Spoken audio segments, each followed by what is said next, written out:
going to demonstrate on gait examination. The pattern of how you walk is called your gait. Many different diseases and conditions can affect your gait and lead to the problem while walking. There are 8 basic pathological gait that can be attributed to neurological condition. Hemiplegic gait, spastic diplegic gait, neuropathic gait, myopathic gait, Parkinson gait, chloroform gait, ataxic gait, and sensory gait. Observation of these gait are an important aspect of diagnosis that may provide information about several musculoskeletal and neurological conditions. The first gait is the hemiplegic gait, in which the arm is typically in this position, flexed and internally rotated, and the leg of the affected side is somewhat stiff, and the person may have a gait that looks something like this. The characteristic of this gait is the circumduction of the foot, and the fact that the foot is making a circle is the main characteristic of this gait. And if the condition is mild, then the person may not have a flexion of arm, but they have a little circumduction of foot, and this is called the hemiplegic gait, and it is the most common gait. Diplegic gait or cerebral palsy gait. The gait that we should mention in the context of a hemiplegic gait is a gait that commonly seen in the cerebral palsy.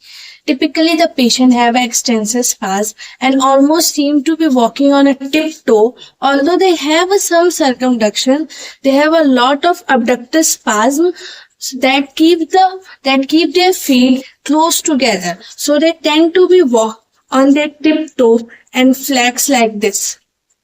And the abduction is a prominent feature in this. In some part of the world where children do not get abductor release, you might actually see a Caesar gait, where the leg swings all the way over the other side, and again that is another manifestation of diplegic gait. Neuropathic gait or steppage gait. Another gait that we will discuss is a neuropathic gait.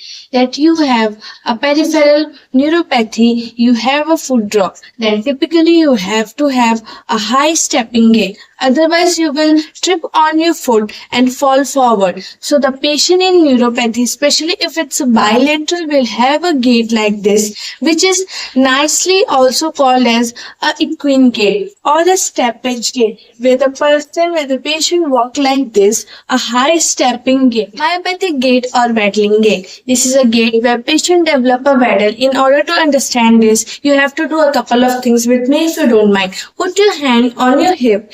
If you would appreciate that when you take a step forward, the hip on the side where you are stepping forward, the hip actually moves up, and it's a function of having a very strong pelvic girdle muscle that allow you to do that. If you have a myopathy, when you lift your leg up and take a step, because you can't hold your pelvis, you will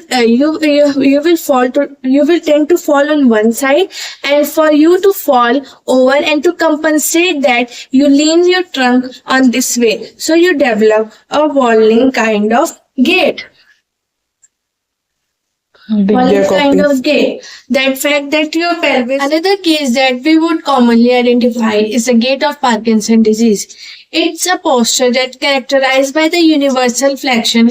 Every joint is flexed, and the patient is typically take a very small step, and it is also called as a fascinating gait. The French called it the marche petite, power walk of little step, and there might be a associated tremor with the gait. Another gait that is very helpful to recognize, and it may be one that you are familiar with watching police videos and hopefully not from the personal experience, is a cerebral gait or ataxic gait. The gait is characterized by the broad stand and the wide staggering quality to the people, which tend to fall towards the side of their illness. So if their illness in the left cerebral hemisphere, they will fall in that direction. If they're in the right side, they will fall in that direction. Or if they were asked to stand still, their trunk may sway like this, and this is called titubation. The other gait is related to proprioception. If you have a trouble with your proprioception and cannot feel what your foot has arrived on the floor, or you are rely on the lot of visual clues, and especially in the dark, you might develop what is called a stomping or stamping gait, where you tend to walk like you're needing to slam your foot down to get a vibration in your trunk to let you know that your foot has landed. So this gate may be much more prominent in the dark and not as evident in the daytime because they can see where they are going.